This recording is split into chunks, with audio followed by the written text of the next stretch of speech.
So in this video, I want to show you the ILAB Media Tools plugin for WordPress. And this plugin enhances the way WordPress deals with media, and in fact replaces a lot of its functionality in regards to dealing with media. And it does this through three different tools. S3 upload tool, which uploads all of your media to S3 and keeps it hosted there. Support for Imgix being an image hosting CDN that does quite a bit more than just being a CDN, and we'll get into what it does later in the video. And the third tool is an advanced crop tool. So before we get started in showing you the plugin, I just want to go over sort of how WordPress just kind of handles media out of the box. And this is just going to give us a baseline when we demonstrate the plugin. So in the Finder window on the left here, I have the uploads directory for my WordPress install. And then right here, we have our WordPress install. And this is hosted on my development server. So I'm just going to upload a few images straight into WordPress. And we can see back here, WordPress keeps the original, and then it keeps images that is scaled and or cropped. So the 150 is the thumbnail, and then these are just resized versions of the original. And when you click on an image, you'll get this edit image, and this is WordPress's built-in image editor. And our plugin completely replaces this interface. This interface is not very good. The cropping tool is slightly anemic. And then just from a usability perspective, it's a bit of a mess. So when you're using the Imgix tool, I should say, replaces this. If you're just using the S3 tool, you'll still have this weird interface. So let's actually go in. So we've got the plugin installed, and you'll see in the admin menu here, we have our ILAB Media Tools.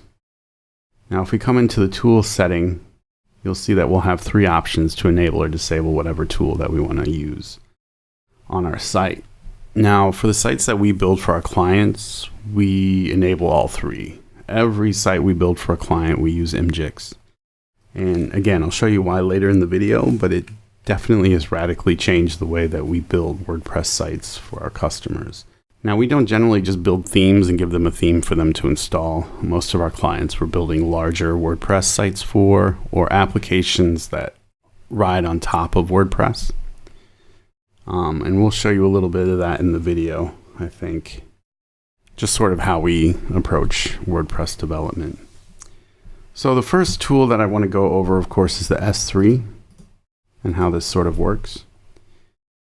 There's another plugin available for WordPress, I believe it's by Delicious Brains, and it's called Offload S3, which does very similar to what we do here.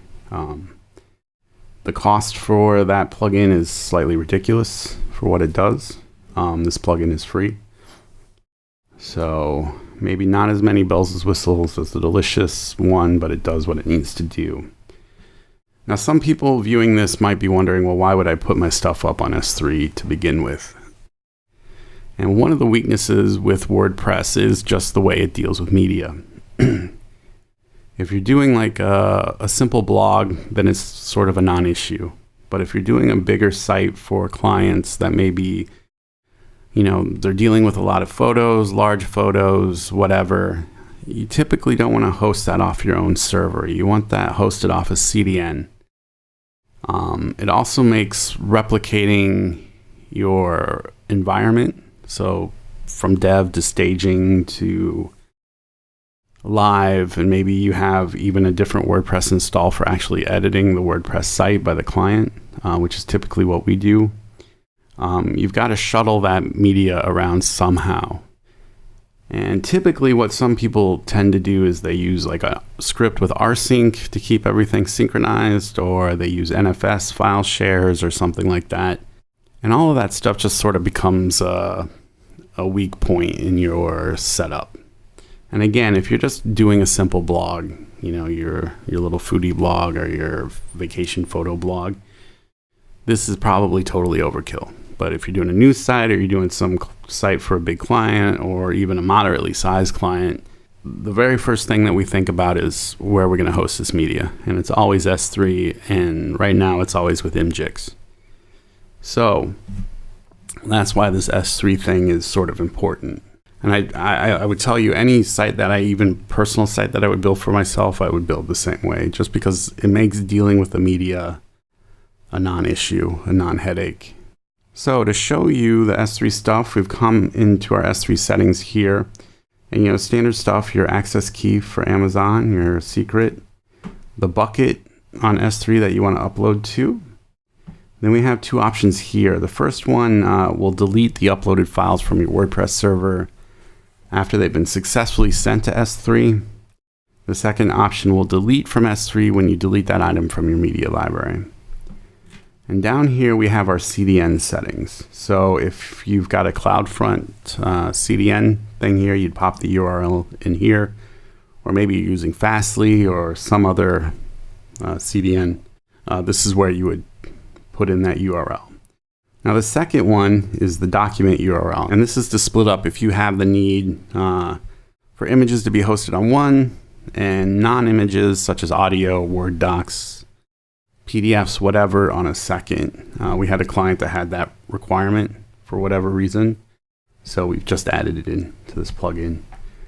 If you just specify here, it'll use that for everything that you upload to the media library, whether it's an image or not. Now, if you don't specify a CDN URL here, it will just use the S3 URL. Now, hosting straight off of S3 is not a good idea if performance is something you're keen to.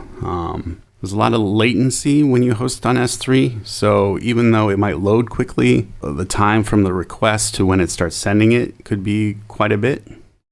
It's not replicated like a CDN would to different geographical points of presence. And in general, it's just slower than hosting off of, or not hosting, it's slower than just using a CDN. So if you've gone as far as setting up an S3 bucket, you can take the extra step and set up a CloudFront distribution. It's very simple, it's very straightforward, and it will deliver quite a bit of performance for you. For right now, though, we're going to leave this blank just so I can show you what's what. All right, so our settings are good. If our settings were wrong, it'll tell you about it when you try to save them. So your settings are incorrect.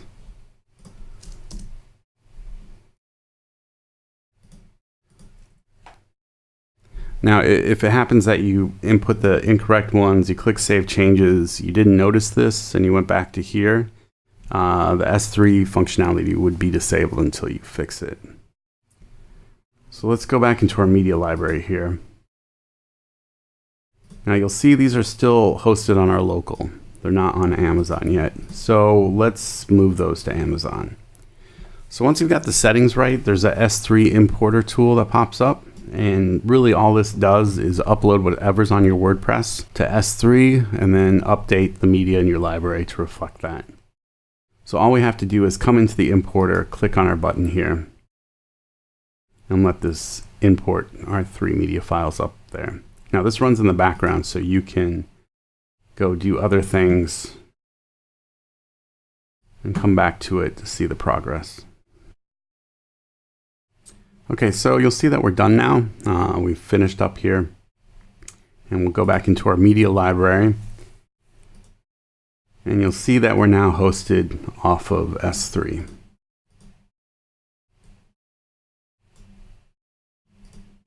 And if we upload a new file,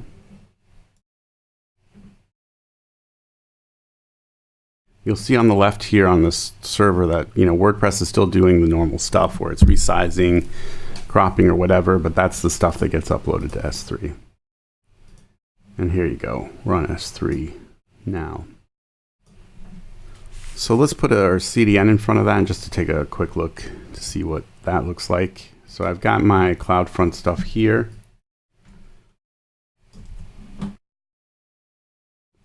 And we'll just go back into our S3 settings Don't forget the scheme.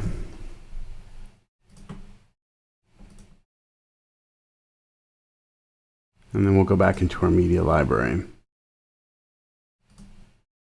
And now you see we're on CloudFront.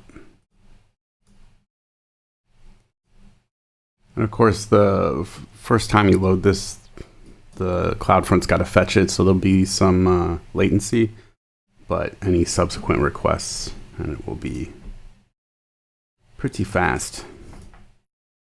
So that's the S3 tool. Now, an important thing to remember about this S3 tool is once you've decided to go this route with your site, you cannot go back to the WordPress way of doing things. You could, but it would require quite a bit of effort. So this is sort of a decision that you have to make and stick with. So the next thing I want to show you is the imgix stuff. So let's jump into that. So we'll come into our tools here. Well, imgix requires the image crop in S3, and I'll show you why in a second. So we'll turn on these two tools and click Save Changes. So now all three are on. We'll come into our imgix settings and make sure everything is set up right. These are all the domains that we'll be hosting our images from, sort of like our CDN URLs. We can shard, so this is set up for sharding. So the next thing that we can put in for imgix is our signing key. And actually, before I go into this, let's just go over what imgix is exactly, because I'm sure there's a lot of people watching this that have no idea about this service. So this is the imgix site. I do not work for imgix, but I love them to death. They have literally saved me thousands of headaches. I'm being slightly hyperbolic, but I love them to death. They really have changed the way that I build WordPress sites. So basically what they do, they're sort of a CDN, but on top of that, they let you manipulate the image on their servers, and it's lightning fast. It's faster than you're going to be able to do it with Image Magic or Graphic Magic or GD on your little WordPress server. And the quality is through the roof. The quality is amazing. You have control over formats, all sorts of stuff. So we use this quite a bit, and I would urge you to just check it out, maybe give it a test run, see if it's right for you. But this is their little server farm, and interestingly, these are all little Mac minis. They do all this processing on Mac, all the image stuff on Mac. It's great. It really is quite cool. So anyways, back to the settings. So here we have the signing key. The signing key is optional, but I would urge you to use it. And basically, the way imgix works, if I want to resize an image, pass that in as parameters in the query in the URL for the image. And if that URL is not signed, your end users can take that URL and do whatever they want to it, and then you'll get charged for rendering and all kinds of stuff. So signing key is kind of important. We're going to use HTTPS. This controls the image quality if we're converting a PNG to a JPEG when we're delivering it. Auto format will let imgix decide the best format to deliver the image in. So if you're on Chrome, possibly it would send a WebP image to you versus sending you a JPEG. And then GIF settings. So this we had to build in for a client that was animated GIF happy, and it was slowing down their site, so we had to disable animated GIFs in certain locations on their page. And this is based on when you define a custom image size in WordPress, you would enter the name of the image size here, 1 per line, and it would disallow animated GIFs from showing up there. They get converted to JPEGs. And they get converted on the fly. It's fantastic. So this is all good, so we'll save changes. And now if we come into our media library,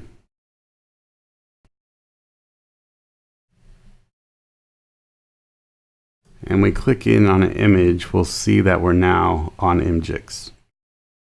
And if we can, let's just open this image in a new window so we can take a look at this URL.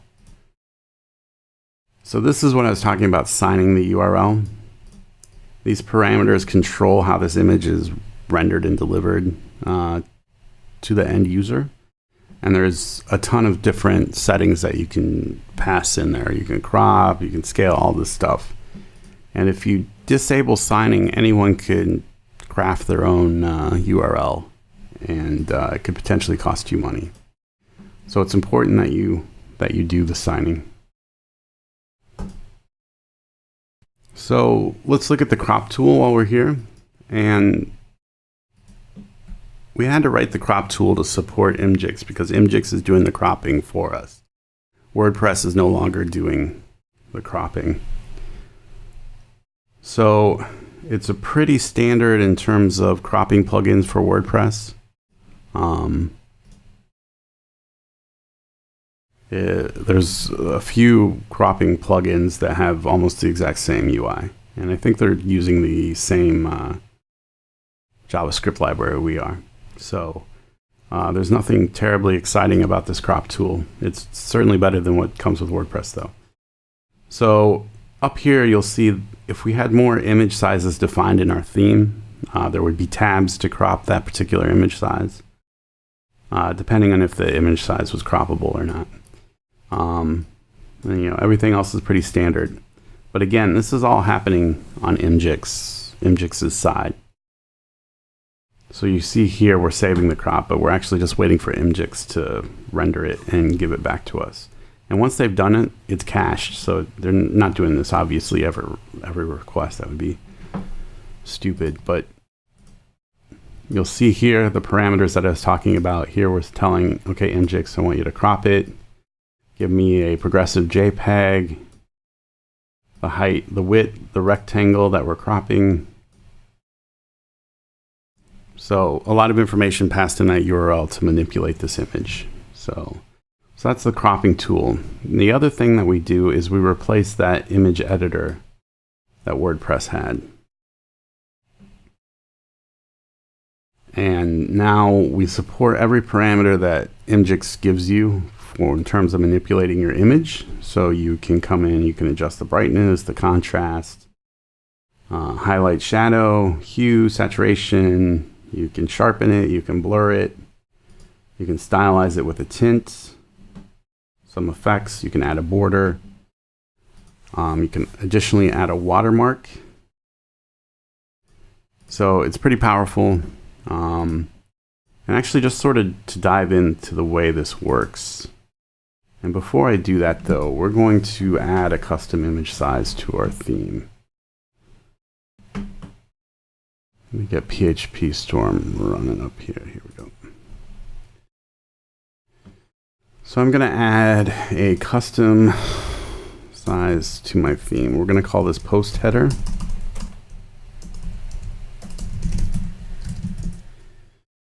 And you might be wondering why I'm doing this in JSON versus in the functions PHP. We use this thing called stem to build our WordPress sites, and it's sort of like Laravel, but inside of WordPress. It completely hijacks the theming engine in WordPress and replaces it with a more Laravel-esque system. It's kind of similar to Timber in a way, but a little bit more Laravel. You can do your views, quote unquote, in Twig or using Laravel Blade stuff. It's got controllers, it's got models, it's got uses Doctrine for the ORM, uses a lot of Symfony components. It's pretty crazy. And it is open source, it's on our GitHub, but it's not documented, so good luck. We're hoping to document it and get it into people's hands sometime this year. But we use this on every client side as well. It really makes developing WordPress apps simple and clean and somewhat modern, not the spaghetti crap that WordPress themes are usually. So I've added this new size to our theme here. And we can see it if I come back in. Actually, let me reload so that it gets loaded. And if I come into the crop image, you'll see that it's up here now. And this is it.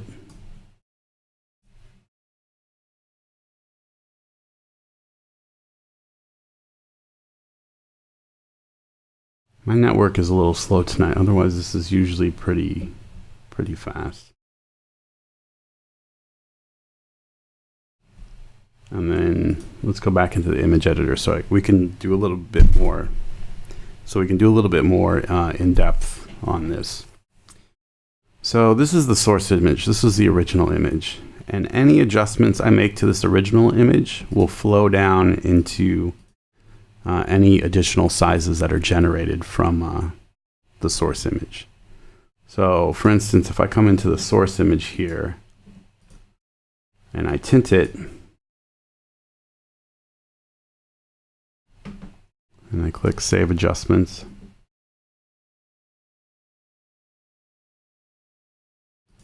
all of these all these other sizes will pick up everything that I've set up for this source image.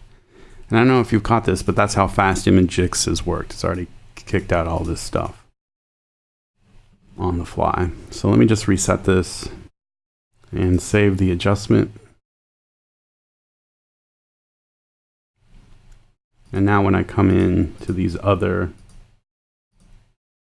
things, we're back to normal. If I just come on to a size, not the source image, any size here, for instance, the post header, any changes I make to this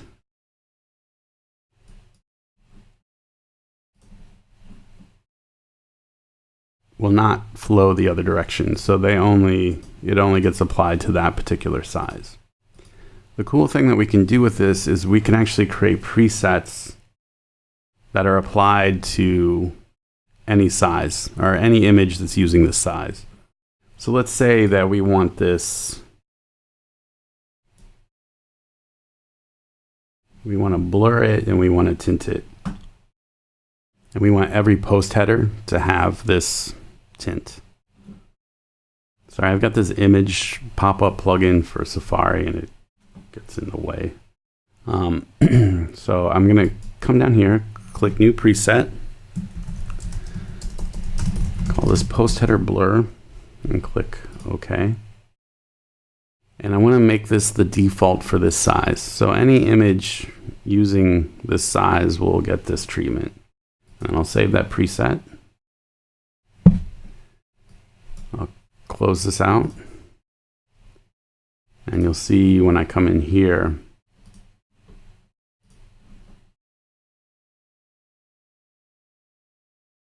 that we've got the blur and that red treatment because of this preset. Now, if I decide I don't like this, I can uncheck this, save the preset, close out of here, and it should be gone. And you'll see that it's no longer there. So cool.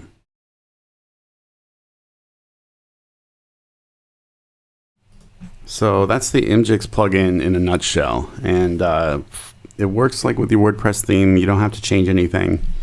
It hooks into WordPress pretty deep, but for building themes or whatnot, you wouldn't know it. You wouldn't know the difference. We're planning on releasing this plugin to the WordPress general public soon. We're looking for beta testers right now. The plugin will be free when we release it. I mean, you'll need an ImageX account, which is I think $10 a month, and then your S3 stuff. And we'll have a premium support thing available for people that need it. So if you're interested in beta testing this, the only requirements are that you are not using this on production and that you're working on a site with a buttload of images. So if you're interested, you can email me. My email address will be in the description. And that's it.